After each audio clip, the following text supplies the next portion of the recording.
Hello, नमस्कार, आदाब, सत श्री अकाल और अस्सलाम वालेकुम। मैं हूं मोहम्मद अहमद काज़मी, लेकर आया हूं खास फ्राइडे का प्रोग्राम साउथ एशिया पर नजर सैयद अली मुश्तबा के साथ।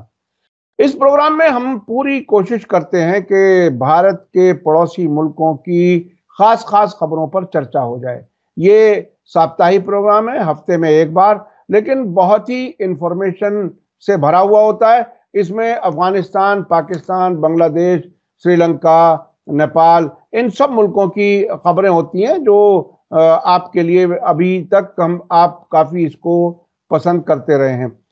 आज सैयद अली मुश्तबा साहब चेन्नई में नहीं है जहां वो रहते हैं। आजकल वो बिहार में हैं। पिछले हफ्ते माने गांव में थे, शेखपुरा जिले में, और आज वो अपनी ननिहाल मुंगेर में है, जिसको मीर कासिम के किले के लिए भी जाना जाता है। सैयद अली मुश्तबा साहब, वेलकम है आपका। मीडिया स्टार वर्ल्ड को आपने अपने सफर के दौरान भी वक्त देने का सिलसिला जारी रखा, उसके लिए शुक्रिया। क्या कुछ है अफगानिस्तान से? कई खबरें, लगता है अफगानिस्तान से क्या कुछ है? जी, बहुत बहुत शुक्रिया काज़मी साहब। मेरे सामीन को मेरा आदाब, सत्य श्री अकाल और सलाम वालेकुम। हस्बे हाल आज जो है हम लोग फिर अफगानिस्तान चलते हैं और वहीं से चर्चा का आगाज करते हैं। वहाँ से कुछ खबरें हैं जो कि बहुत इम्पोर्टेंट खबर है। पहली तो एक खबर है, वो है टेररिज्म से रिलेटेड। रिफ्यूजीज एंड एक्सपैट्रिएशन रिपैट्रिएशन के जो मिनिस्टर थे, उनके बम धमाके में उनका इंतकाल हो गया है। और ये बम धमाका जो है उनके ऑफिस में हुआ है, उनकी मिनिस्ट्री में हुआ है। और ये एक बहुत बड़ा मतलब अफगानिस्तान को टेररिज्म के हवाले से बहुत बड़ा झटका लगा है कि टेररिज्म अभी भी खत्म नहीं हुआ है। उनका नाम जो है वो हलीलुर रहमान हक्कानी साहब है। और ये जो हैं ये तालिबान के शुरू से 2021 से ही जो है वो मिनिस्टर थे। और पहले वो मतलब जब वो तालिबान अमेरिका से लड़ रहे थे, उसको अमेरिकन जिहाद कहते थे, उसमें ये फाइटर थे ये। और इनके एक और भाई है, वो भी हक्कानी है। तो हक्कानी जो हैं वो ये बड़े मतलब जंगजू लोग सब थे। और ये इन्होंने अपना जो है क्रेडेंशियल्स फाइटिंग के लिए जो है वो इस्टेब्लिश किया था। उसके बाद जब ये गवर्नमेंट बनी तो उसमें ये मिनिस्टर बन गए। और ये बहुत सख्त थे उसके ऊपर के वहाँ बहुत सारी ह्यूमन ट्रैफिकिंग हो रही है अफगानिस्तान से। जो लोग पैसे ले करके उनको ईरान के रास्ते से या पाकिस्तान के रास्ते से वो दूसरे मुल्क ले जाते हैं। बहुत सारे एजेंट और बहुत सारे लोग जो है वो काम कर रहे हैं। उनके ऊपर इन्होंने बहुत सख्त बयान दिया था। उन्होंने कहा था कि हम सख्ती से निपटेंगे। स्मगलिंग के ऊपर भी जो उन्होंने बहुत सख्ती से मतलब ध्यान दिया था कि अगर कोई भी आदमी इसमें मुखल्लिस होगा। तो ये इनका बैकग्राउंड था। और ये जो है बहुत ही मतलब सीनियर मोस्ट तालिबान के जो है मिनिस्टर थे। और ये मतलब इनका इंतकाल हो गया। अब ये थी कि भाई इसको किसने किया है, तो तालिबान ने इमीडिएटली ISIS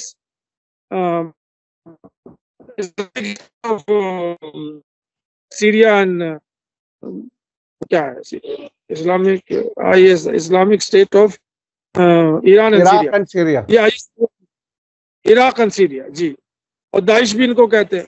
तो इस पे उन्होंने निशानदेही की है और ये बताया कि ये इन्हीं लोगों का हाथ है। और ये अभी भी जो है वो कई बार हम लोगों ने मतलब इस प्रोग्राम में जो है वो चर्चा भी किया था कि दाइश जो है वो अभी भी अफगानिस्तान में सक्रिय हैं और वो भी एक्टिव है। तो ये भी एक जो नमूना है ये उसी का है। और ये बहुत हाई पावर टारगेट थे मतलब ISIS के लिए, क्योंकि ये मिनिस्ट्री में थे। और मतलब जाहिर सी बात है कि ये आप उनके ऑफिस में जाकर के उनको आप धमाका करेंगे तो सिक्योरिटी ब्रीच की तो बात होती है, टेररिज्म की भी बात होती है।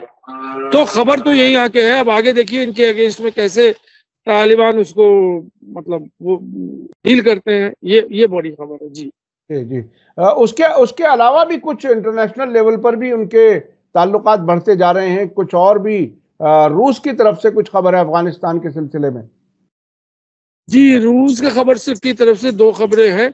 एक खबर तो ये है कि उज्बेकिस्तान से और अफगानिस्तान में रेल लाइन प्रोजेक्ट बन रहा है जो कि रशिया बनवा रही है। और क्योंकि उज्बेकिस्तान जो है वो रशियन फेडरेशन में है, मतलब वो कम रशिया के जो फेडरल मालिक है, और उनका जो है वो बॉर्डर लगता है अफगानिस्तान से। तो एक रेल लाइन जो है वो प्रोजेक्ट उन्होंने तैयार कर लिया है। और वो तैयार करने के बाद जो है वो मतलब ऑन पेपर आ गया है, अभी ग्राउंड पे नहीं आया है। लेकिन वो काम रशिया जो है वो अपने तौर पे जो है उसकी फंडिंग और ये सब कुछ करेंगे। तो ये खबर है। दूसरी खबर ये है कि हमने पिछले प्रोग्राम में कहा था कि रशिया उन्हें जो है अफगानिस्तान को या तालिबान को या अमीरेट्स को, इस्लामिक एमिरेट्स को अपने ब्लैक लिस्ट से हटाएगी। तो उसमें यह हुआ है कि पार्लियामेंट जो उनका ड्यूमा कहलाता है उससे वो जो रेजोल्यूशन था वो पास हो गया। अभी कुछ और प्रोसेस से वो गुजरना है, लेकिन मतलब मुख्तसर तौर पे यह है कि रशिया ने अफगानिस्तान को ब्लैक लिस्ट से हटा दिया और ये अब कुछ महीनों की बात है या कुछ हफ्तों की बात है जबकि वो बिल्कुल रशिया के मतलब से उनकी नजदीकियां बढ़ जाए। अब इस खबर में एक और खबर ये है कि ये 2025 आने वाला है, इसकी सिक्योरिटी एनालिसिस के लिए अफगानिस्तान ने काबुल में एक अपना इंटरनल एक मीटिंग या कहिए कॉन्फ्रेंस या जो भी कुछ कहिए कि हमारी इंटरनल सिक्योरिटी कैसी है उसके ऊपर एक वो मतलब कॉन्फ्रेंस करेंगे या मीटिंग करेंगे और देखेंगे कि क्या क्या है उसमें। तापी भी नाम आता है और एक और प्रोजेक्ट है वो TSA कुछ करके प्रोजेक्ट है जो कि भी मेरे ख्याल में वो सेंट्रल एशियन से ही रिलेटेड है, उसको भी वो रिव्यू करेंगे कि सबकी सिक्योरिटी नहीं कि कम। तो ये अफगानिस्तान से जो है वो खबरें हैं। एक और खबर है वो है अजीजी नूरुल्लाह अजीजी साहब हैं जो कि माइंस के मिनिस्टर हैं। उन्होंने ऐलान किया है कि अफगानिस्तान के पास लिथियम का $1 ट्रिलियन मतलब का जखीरा है या खदान है जिसको वो अब मतलब ओपन करना चाहते हैं और उसका टेंडर वगैरह निकालना चाहते हैं और इंटरनेशनल मतलब लोगों को जो है वो ऑफर करेंगे कि अब आप इसको निकालिए। तो उन्होंने कहा कि हमारे पास जो है रिच मिनरल रिसोर्सेज है जिसको हम अब एक्सप्लॉइट करेंगे अपने कंट्री को डेवलप करने के लिए। तो अफगानिस्तान से यही खबरें हैं, बहुत ज्यादा कोई पॉलिटिकल खबर नहीं है जिससे ये नूरुद्दीन अजीजी हैं जो मिनिस्टर हैं और उन्होंने इससे पहले चीन की तरफ से भी माइनिंग का कुछ ठेका चीन को भी मिला था और लगता है कि जो कि शुरू हो गया। जी जी उससे कई कई ट्रिप जो है वो अफगानिस्तान से कॉपर माइनिंग का जो काम है जो कि चाइना को उन्होंने वो दिया था कॉन्ट्रैक्ट, तो वो एक्सप्लॉइटेशन शुरू हो गया। वो तो बाकायदा इनॉग्रेशन भी किया था, वो काफी बड़े स्तर पे वो हुआ था और चाइना ने जो है कई मतलब ट्रिप जो है वो ट्रक से निकाल करके वो माइंस के जो कॉपर माइंस है उसको वो चाबहार पोर्ट से ईरान के रास्ते से चाइना ले जा चुके हैं। जी जी जी जी तो वो अफगानिस्तान बहरहाल अपने जो नेचुरल रिसोर्सेज हैं उसको एक्सप्लॉइट करके अपने हालात सुधारने की कोशिश कर रहा है और इंटरनेशनल लेवल पर भी बहरहाल अभी ऐसा लगता है कि चीन ने अच्छे ताल्लुकात बना लिए और रूस भी बना रहा है। तो एक तरह से अमेरिका का इन्फ्लुएंस कम करके जो अमेरिका के अगेंस्ट जो फोर्सेस हैं वो तालिबान के साथ जुड़ती हुई जा रही हैं। ईरान से भी उन्होंने कुछ ताल्लुकात बढ़ाए हैं, वहां से भी चीन के लिए एक रेलवे लाइन का एक एग्रीमेंट ईरान के साथ भी है। तो ऐसा लगता है कि वो एक खास ब्लॉक है जिसकी तरफ तालिबान की हुकूमत आगे बढ़ती जा रही है। अब मैं चलना चाहता हूं पाकिस्तान की तरफ। पाकिस्तान से क्या कुछ है? पाकिस्तान में बहरहाल अभी तक इमरान खान साहब जेल में हैं और अमेरिका क्या करेगा, आने वाले वक्त में क्या होगा, ये सवाल मुसलसल बना हुआ है कि पाकिस्तान में सियासी हालात किस तरफ मोड़ ले रहे हैं। क्या कुछ है? जी, पाकिस्तान का तो बहुत अहम खबर है। पहले मैं अफगानिस्तान पे ही बना रहता हूँ। अभी यूई ने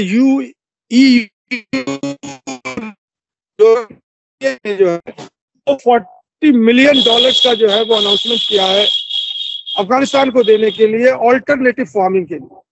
ये मैंने पहले भी डिस्कस किया था कि ओपियम कल्टीवेशन जो है वो उसको रोकना चाहते हैं और अफगानिस्तान के जो फार्मर्स वो चाहते हैं कि हमें ऑल्टरनेटिव फार्मिंग का कोई मतलब नुस्खा बताइए, पैसे दीजिए। तो ये जो फंडिंग हुई है वो ऑल्टरनेटिव फार्मिंग के लिए फंडिंग हुई है जो कि एक बहुत बड़ा कदम है वो पॉपी कल्टीवेशन को रोकने के लिए और अफगान के किसानों को, जो अफगानिस्तान के किसानों को एक ऑल्टरनेटिव फार्मिंग करने के लिए जो है। तो ये भी खबर जो है वो वॉच करने की है कि कहाँ तक ये सक्सेसफुल होता है या उसका क्या मतलब जी जी यूरोपियन यूनियन बहरहाल वो भी नजदीक आ रहा है अफगानिस्तान के और वो 45 मिलियन यूरो उन्होंने सैंक्शन किया है अफगानिस्तान के किसानों के लिए। अच्छा जी, पाकिस्तान की तरफ चलते हैं, पाकिस्तान में क्या कुछ हो रहा है? ये खबर है, खबर तो मतलब छोटी सी है, वो ये है कि इमरान खान की पीटीआई ने वो जो पिछला जलसा हुआ था जिसमें 6-7 लोग मारे गए थे और वो सब हुआ था, वो तो कहानी हम लोगों ने बता ही दी। अब नया ऐलान किया है कि हम लोग जो है सिविल डिसोबीडियंस मूवमेंट करेंगे और गांधीयन टाइप ऑफ प्रोटेस्ट करेंगे, और ये पूरे मुल्क में पीटीआई वाले जो है अगेंस्ट द गवर्नमेंट करेंगे, और ये जब तक करते रहेंगे जब तक इस गवर्नमेंट से निजात नहीं पा ले और मतलब इस गवर्नमेंट को हटाने। तो खबर तो यहीं पे आके खत्म हो जाती है, लेकिन कुछ एनालिसिस है जो कि हम अपने सामीन को बताना चाहते हैं कि इस वक्त पाकिस्तान की हालत क्या है। अब पाकिस्तान की जो हालात है उसको समझने के लिए पहले ये समझना पड़ेगा कि पाकिस्तान में 3 फोर्सेस हैं। पहला फोर्स तो वो आर्मी है जिसको सब लोग जानते हैं, जनरल आसिम मुनीर है, उनको एक्सटेंशन मिल चुका है, वो कब के रिटायर हो गए थे। अभी कोई दूसरा जनरल होता जो कि आर्मी स्टाफ होता, chief of the army staff होता। तो एक तो वो है, वो इसलिए है कि अमेरिका उनके पुष्ट में है और अमेरिका जो है आर्मी को संभाले हुए है। दूसरा जो फोर्स है वो इमरान खान है, सेकेंड फोर्स, क्योंकि वो अभी भी जो है नंबर 2 पे जो है, उनकी पॉपुलैरिटी जो है वो नंबर 1 पे है, और पीपुल्स पावर, स्ट्रीट पावर उनके पास है। इस्लामाबाद में आपने देख लिया स्ट्रीट पावर क्या होती है, वो दिखा दिया उन्होंने डी चौक पे जो मजारा किया था। अब तीसरा पावर में जो है वो लोग कहते हैं कि रेस्ट, जितने भी पॉलिटिकल पार्टी हैं, चाहे वो शहबाज शरीफ हो, चाहे बिलावल भुट्टो हो, या जो भी मतलब मौलाना फजलुर रहमान हो, जो भी कुछ है वो सब रेस्ट है। तो ये 3 पॉलिटिकल पावर के बीच में जो है वो पावर स्ट्रगल चल रहा है, जिसमें ये 2 जो है आर्मी और रेस्ट, वो इमरान खान को और मतलब पीटीआई को माइनस कर रहे हैं और चाहते हैं कि इनको अलग करके इनको एक कोने में बैठा दे और हम जो है यहाँ हुकूमत बनाते रहे। तो अब ऐसे हालात में जो वे आउट है, वो वे आउट जो है वो 3 के रास्ते हैं। एक रास्ता ये है कि वो एक डील हो जाए इमरान खान के साथ, जो कि इमरान हमेशा उस डील से वो बाहर जा रहे हैं क्योंकि उनके मतलब मन के मुताबिक वो डील नहीं थी। अभी एक डील हो चुकी थी 24 नवंबर को, जिसमें इमरान खान को बाहर आना था, और ये जो अभी 1 हफ्ते पहले वहां मुजाहरा हो रहा था, इसमें यह हुआ था कि इमरान खान उसको लीड करेंगे। जो केसेस हैं वो खत्म हो चुके थे, लेकिन उसमें बाद में लास्ट में कुछ अड़चन आ गया, वो डील नहीं हुई। तो ऐसा मुझे लगता है कि 2025 में ये इमरान खान बाहर आ जाएंगे। ये मुझे अपना मतलब जो एक एनालिस्ट की तरफ से बात। अब आ जाइए कि पाकिस्तान की जो सिनेरियो, इस सिनेरियो में क्या हो सकता है, what is the future of, क्योंकि अभी जो पाकिस्तान में जो सरकार है ये तो जोड़ तोड़ की सरकार है, ये रिग्ड इलेक्शन की सरकार है, वो किसी वक्त भी फॉल डाउन हो सकती है, इसका कोई स्टेबिलिटी नहीं है। पाकिस्तान के अंदर जो है वो स्टेबिलिटी की परेशानी है। तो एनालिस्ट जो है वो ये कहते हैं कि पाकिस्तान के पास 3 ऑप्शंस हैं, जिसमें सबसे बड़ा जो ऑप्शन है वो है deal, mother of all deal. और जो पॉजिटिव इंडिकेशन है वो ट्रम्प सरकार के ऊपर, क्योंकि ट्रम्प सरकार के पास जो है ना ही शहबाज शरीफ की रसाई है और ना ही आसिम मुनीर की रसाई है। आसिम मुनीर जो मिलिट्री हेड है उनकी रसाई वहां के पेंटागन में, और मतलब जो मिलिट्री एस्टेब्लिशमेंट, लेकिन डायरेक्ट 1-to-1 ट्रम्प के साथ अगर किसी की रसाई है तो पाकिस्तानी एक्सपैट्रिएट जो मतलब अमेरिका में है और वॉशिंगटन में है, वो ट्रम्प तक पहुंच सकते हैं और इमरान खान को छुड़वा सकते हैं।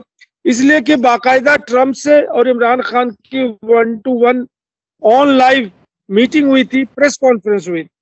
उस प्रेस कॉन्फ्रेंस में ट्रम्प ने खुद कहा था कि मैं कश्मीर के मुद्दे पर मीडिएशन करूंगा, ये उन्होंने ऐलान किया था। अब एनालिस्ट ये कहते हैं कि ट्रम्प जो है वो तो छूटा सांड है, वो ना व्हाइट हाउस की सुनेगा ना ही वो पेंटागन की सुनेगा, उसके दिमाग में जो आएगा वही करना शुरू कर देगा।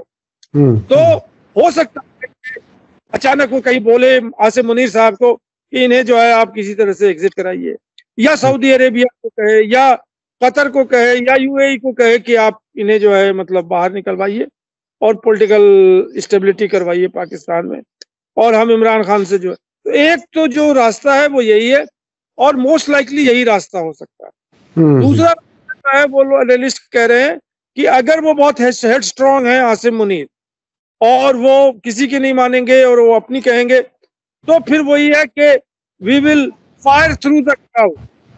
मतलब वो जैसे उन्होंने कहा था बांग्लादेश लिबरेशन के टाइम में यहिया खान जो थे कि हम लोग जो कुछ भी हो सकता है उसको हम क्वेल करेंगे और सारे जो है इसको मतलब विल सप्रेस द प्राइसिंग और व्हाटएवर जो अभी हो रहा है। और जो तीसरा जो बहुत बड़ा ऑप्शन है उसमें यह है कि शहबाज शरीफ की सरकार बाहर आएगी, एक सरकार बनेगी जो 2-3 साल के लिए जो पीरियड है अभी उसमें वो कूलिंग ऑफ करेगी। वो पहले भी हो चुका है, भुट्टो करने के बाद जो एक इंटरिम सरकार बनी थी 2 साल, और फिर इलेक्शन होगा और उसमें जो आदमी बन के आएगा, चुन के आएगा, उसकी सरकार बनेगी और वो इंटरिम सरकार के अंडर जो है वो इलेक्शन होगा, ना कि किसी मतलब इसके। तो ये सब एनालिसिस है, इसके बारे में क्या होगा जैसे होगा हम लोग बताएंगे। अब पाकिस्तान नहीं छोड़ दें, आगे बढ़े। जी जी जी। बांग्लादेश की क्या खबरें हैं? बांग्लादेश बहुत ही मुसलसल सुर्खियों में है जब से शेख हसीना की सरकार गिरी और वो भारत आकर के दिल्ली में आकर के रह रही हैं और वो कुछ बयानात दे देती हैं, उसके लिए उससे भारत के लिए परेशानी बढ़ती है। वो क्या कुछ है? नहीं, बांग्लादेश के लिए बहुत अच्छी खबर है, भारत और बांग्लादेश के लिए। अभी 9 दिसंबर को 2 दिन पहले हमारे फॉरेन सेक्रेटरी साहब जो है विक्रम मिश्री साहब, वो गए थे ढाका, और ये पहले से मतलब एक अंडरस्टैंडिंग थी कि फॉरेन सेक्रेटरी लेवल की टॉक हुई वहां पे ढाका में। इसके बाद जो है एक फॉरेन मिनिस्टर लेवल की टॉक होगी, जो कि अभी जो एजेंडा बनेगा उसमें हमारे जयशंकर साहब दिल्ली में मतलब बुलाएंगे फॉरेन मिनिस्टर को बांग्लादेश की, और फिर बात होगी। तो इसमें बहुत सारे मुद्दों पे बात हुई है जिसमें मुख्तलिफ ओपिनियन है। भारत सरकार जो है वो अपनी ओपिनियन दे रहा है, बांग्लादेश के जो हमारे ग्राउंड रिपोर्टर हैं, हमारे जो जानने वाले हैं, उन्होंने मतलब अपना तजदिया दिया है। उनका कहना यह है कि पहली बार जो है वो भारत सरकार यूनिस गवर्नमेंट को, इंटरिम गवर्नमेंट को उन्होंने रिकॉग्नाइज किया है, इसीलिए अपने फॉरेन सेक्रेटरी को उन्होंने भेजा इस गवर्नमेंट से। तो अब हसीना वाजिद का जो हिसाब किताब था, जो इतने दिनों तक 5 अगस्त से लेके अभी तक भारत जो है वो हसीना वाजिद से बाहर नहीं आया था, और वो हर चीज को यही देख रहा था कि यूनुस सरकार जो है वो मतलब लेजिटिमेट सरकार नहीं है और ये है। लेकिन ये मिस्री साहब के जाने के बाद और बाकायदा वहां के जो फॉरेन सेक्रेटरी हैं, तो ये बात जो है बिल्कुल मतलब ये है कि अब आ गई कि अब पीपल टू पीपल कॉन्वर्सेशन होगा और गवर्नमेंट टू जो इंटरिम गवर्नमेंट है उनका कन्वर्सेशन होगा। तो इसमें भारत ने जो है वो मतलब अपनी तरफ से जो है वो हिंदुओं के ऊपर जो एट्रोसिटीज वगैरह हो रही हैं उसकी बातें की, टेम्पल की बात की और माइनॉरिटी प्रोटेक्शन की बात की। बांग्लादेश ने उनको जो है मतलब आश्वासन दिलवाया, और उन्होंने ये कहा कि वहाँ के जो फैक्ट चेकर हैं, जो भारत की मीडिया से जो खबरें आ रही थी उसमें उन्होंने कहा कि 80 से ज्यादा खबरें जो हैं वो फेक खबरें थी अगेंस्ट द हिंदूज माइनॉरिटी। जो खबरें भारत में चल रही थी, मीडिया में एक तूफान आ गया था, तो मिस्री साहब ने अपने गवर्नमेंट को उससे अलग कर दिया। उन्होंने कहा मीडिया तो इंडिपेंडेंट है इंडिया में, अब मीडिया जो छाप रही है तो उसको तो हम रोक नहीं सकते हैं। लेकिन उन्होंने बताया, बल्कि बांग्लादेश से जो है एक प्रपोजल आया कि आप अपने टीम जो जर्नलिस्ट की टीम है उनको हम इनवाइट करने के लिए तैयार हैं, आप उनको लेके जाइए, हम बसों में लेकर के उनको टेम्पल भी दिखा देंगे और जो हिंदू लोकेलिटी है वहां भी पहुंचा देंगे, फिर वो रिपोर्टिंग करें। वो इंडिया में बैठ करके बांग्लादेश की जो रिपोर्टिंग कर रहे हैं वो उन्होंने 80 से ज्यादा फेक न्यूज की बात की जो कि इंडिया में है। दूसरी बांग्लादेश से आ रही है खबर कि जो अभी जो मतलब कम्युनिकेशन नेटवर्क है इंडिया का, जैसे कि भारत और मतलब कलकत्ता और ढाका की जो रेल सर्विस है, और वो दूसरी जगहों से सिलीगुड़ी में भी जो है कांटेक्ट है, त्रिपुरा में भी कांटेक्ट है, ये सब के सब बंद हैं। रोड और रेलवे के जो ट्रांसपोर्ट मतलब चल रहे थे शेख हसीना वाजिद के टाइम में, वो अभी बंद पड़े हैं, उनको खोलने की कोई बात अभी नहीं हुई है। दूसरा, वीजा रिजीम के लिए भारत ने जो है वो बांग्लादेशियों को वीजा देने से मना कर दिया है। उनका कहना है कि वहां पे अनस्टेबल गवर्नमेंट है, जब हमारा पूरा जो है स्टाफ आएगा तो हम बांग्लादेश को वीजा देंगे। वीजा के हवाले से एक चीज और बात हुई थी, 2-3 खबरें और हैं, मिस्री साहब को हटा दे। वीजा ये है कि जो बांग्लादेशी स्टूडेंट जिनको जाना है यूरोप में, उसके लिए लड़के जो हैं या उनके पेरेंट्स वगैरह जो है दिल्ली से आकर के उन एम्बेसियों के वीजा लगाते हैं जो वेस्टर्न यूरोप की कंट्रीज हैं। तो यूनुस साहब ने कहा कि आप दिल्ली से हटा के उन्हें ढाका ले आइए, ताकि हमारे जो जो बच्चे हैं या लड़के हैं जो पढ़ना चाहते हैं वो यहीं से वीजा लगा रहे हैं। तो अब कुछ वीजा जो है वो जो एम्बेसी है वीजा वो अब श्रीलंका सिंगापुर शिफ्ट हो रहा है। तो वो सिंगापुर से बांग्लादेशियों लड़कों के जो कुछ मलेशिया भी चले गए, ढाका भी वो आने वाले हैं। तो ये तो एक खबर है। दूसरा जो मेजर खबर है वो बहुत इंपॉर्टेंट है। वो ये है कि नॉर्थ ईस्ट में जो है वो इंटरनेट सर्विस वो बांग्लादेश के शुरू जाती है। और बांग्लादेश में जो है वो 2 कंपनियां हैं जो कि इंटरनेट प्रोवाइड कर रही हैं इंडिया के नॉर्थ ईस्ट में। और वो दोनों के दोनों जो है वो हसीना वाजिद के मतलब चाहते थे या उनसे जो है उनकी डील को उन्होंने कैंसिल कर दिया। अब प्रॉब्लम आ गया है कि हमारे नॉर्थ ईस्ट जो है वो इंटरनेट से जो है वो अफेक्टेड हो गया है। अब ये कैसे संभलेगा, क्या संभलेगा ये नहीं जानता हूं मैं, लेकिन ये खबर है कि इंडिया जो है वो इंडिया के जो नॉर्थ ईस्ट है, क्योंकि वो रूट उन्होंने ऐसा बनाया था कि वहीं पे जो है वो मतलब नॉर्थ ईस्ट से लगा हुआ है, मतलब इंडिया का जो हिस्सा है नॉर्थ ईस्ट से लगा। तो बांग्लादेश में ये हलचल चल रही है मतलब। और अभी और खबर इसी बहाने से आ रही है, ये भी कुछ एनालिसिस की खबर है। तो ये खबर है कि करण थापर का जो एक प्रोग्राम आता है, काफी मकबूल प्रोग्राम है वायर में, उसमें एक लॉयर जो है वो बांग्लादेशी लॉयर जो है वो काफी अप टू डेट थी, मतलब बांग्लादेशी थी वो। उन्होंने बहुत जबरदस्त करण थापर को जो है इंटरव्यू दिया। उन्होंने कहा ये कि बांग्लादेश को जो 1971 में इंडिया ने की as a client state create किया, जैसे कि अमेरिका ने जो है क्लाइंट स्टेट समझा हुआ था, इंडिया ने 71 से अभी तक क्लाइंट स्टेट बना के रखा था। अपनी रिजीम वहां पे वो रखते थे और जो चाहते थे बांग्लादेश में थ्रू द रिजीम, चाहे वो मिलिट्री रिजीम हो, चाहे वो हसीना वाजिद की रिजीम हो, ये सारे के सारे जो रिजीम है ये पिछले 50 साल से, चाहे वो शेख मुजीबुर रहमान के रिजीम हो या जनरल इरशाद के रिजीम हो, ये सब के सब बीच में जो है वो कुछ है। तो ये क्लाइंट स्टेट का जो इक्वेशन था इंडिया और बांग्लादेश का, इस रेवोल्यूशन से जो कि 5 अगस्त को आया था और शेख हसीना वाजिद को हटाया था, तो वो उसके मतलब ब्रेक होने की वजह से इंडिया को बहुत बड़ा झटका लगा। और रिएक्शन में जो मीडिया है वो एक्सप्लोड कर गई और अपने आप को जो है मीडिया को एंटी इंडिया और एंटी बांग्लादेश और जो भी कुछ है मतलब खबरों में और इसमें चल रहा था।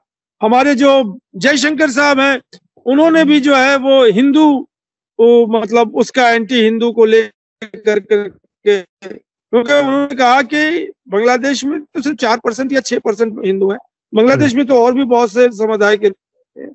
तो बेसिकली उनका कहना था कि इंडिया को जो है बहुत बड़ा शॉक लगा शेख हसीना के हटने से, इसलिए कि शेख हसीना जो है वो इंडिया की प्रॉक्सी थी, उनके जो है क्लाइंट थी वो।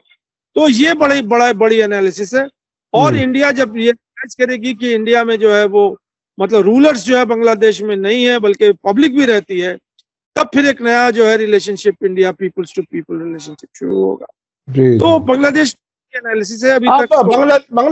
बांग्लादेश के लोगों को शिकायत रहती है। मैं भी एक बार गया हूँ ढाका, और वहाँ कुछ सियासी लोगों का यही कहना था कि भारत कुछ ज्यादा ही हमारे मामलात में दखल देता है, खासतौर पर उस जमाने में जिस तरह से हम लोग या दूसरे मुल्कों को शिकायत थी कि चीन का माल हमारे यहाँ हर जगह से आ जाता है, उस वक्त उन्हें यह शिकायत थी कि भारत का माल जो है वो बगैर किसी डॉक्यूमेंटेशन के हमारे यहाँ स्मगल होकर के आता है और उसने हमारी मार्केट कैप्चर की हुई है। ये शिकायत उनको पहले से भी रही है और सियासत में भी उनकी शिकायत रही। अच्छा, अब नेपाल की तरफ चलते हैं। नेपाल, वक्त हमारे पास कम रह रहा है, नेपाल और श्रीलंका की खबरों को अभी डिस्कस करना है। जी, नेपाल में क्या?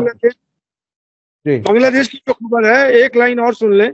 अभी वहां बड़े तेजी से मीडिया में एक बयान जो कि 1950s और 60s का बयान था, वो वहां पे फजलुल हक साहब थे, वो उनके प्राइम मिनिस्टर भी रह चुके थे और वो इंडिया के जो ईस्ट पाकिस्तान बना था और ये सब कुछ था, उनका एक स्टेटमेंट था उस टाइम का हाँ। उसको वो मीडिया में जो है सर्कुलेट करके उनका कहना था कि बांग्लादेश को दुश्मनों की जरूरत नहीं है, इसलिए कि उसका जो नेबर है वो भारत है। तो आप समझ रहे हैं कि बांग्लादेश को जरूरत नहीं है, उसका नेबर जो है वही काफी है जो भारत है।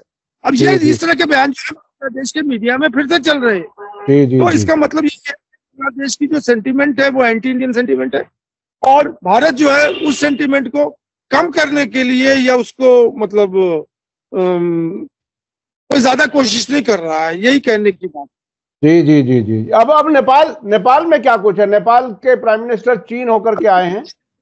पर यह है कि ओली साहब जो हैं वो श्रीलंका से चाइना से आ गए हैं वापस, और वहां पे जो उन्होंने संधियां की थी, पिछले प्रोग्राम में हमने बात की थी, उसमें ये संधियों में कुछ लोन्स और कुछ ग्रांट्स की बात की कि चाइना जो है इतने पैसे लोन में देगा, इतने पैसे ग्रांट में देगा।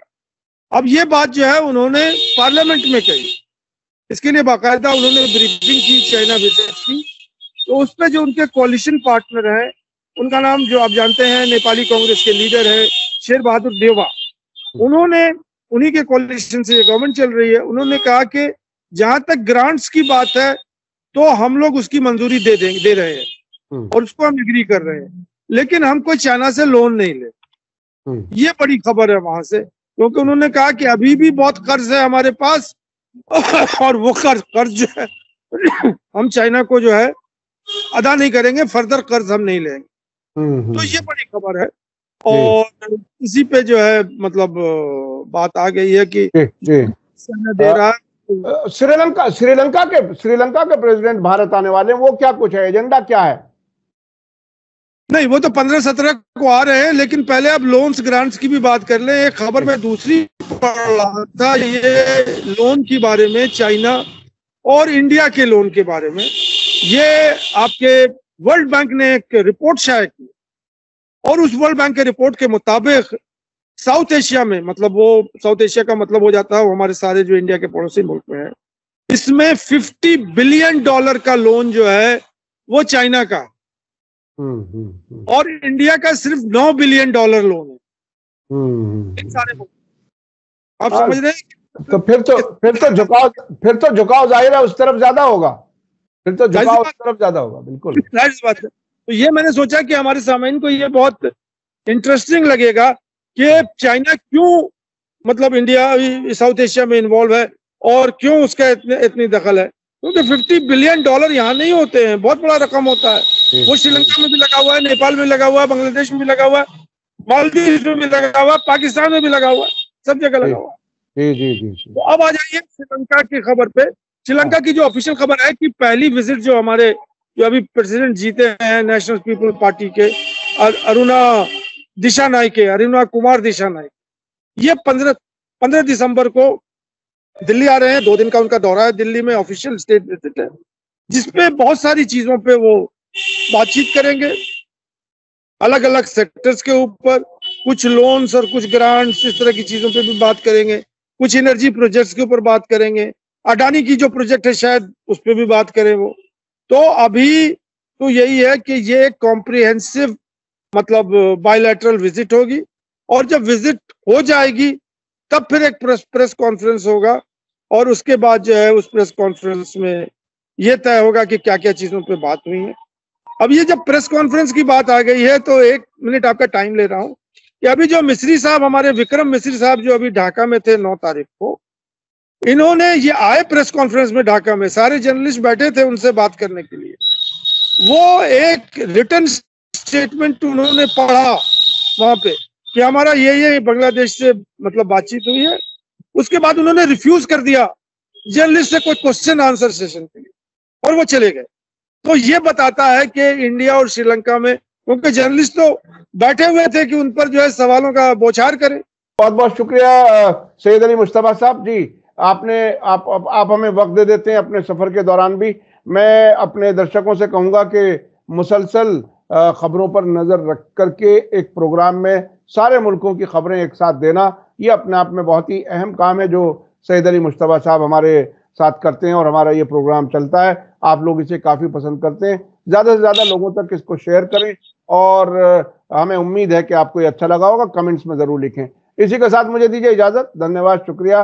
जय भारत, जय हिंद। मीडिया स्टार वर्ल्ड के और वीडियो देखने के लिए हमारे चैनल को सब्सक्राइब करें और सीधे नोटिफिकेशन पाने के लिए बेल आइकन दबाएं। और अगर हमारी खबर सच्ची और अच्छी लगे तो अपने व्हाट्सएप, इंस्टाग्राम, फेसबुक और ट्विटर अकाउंट पर जरूर शेयर करें।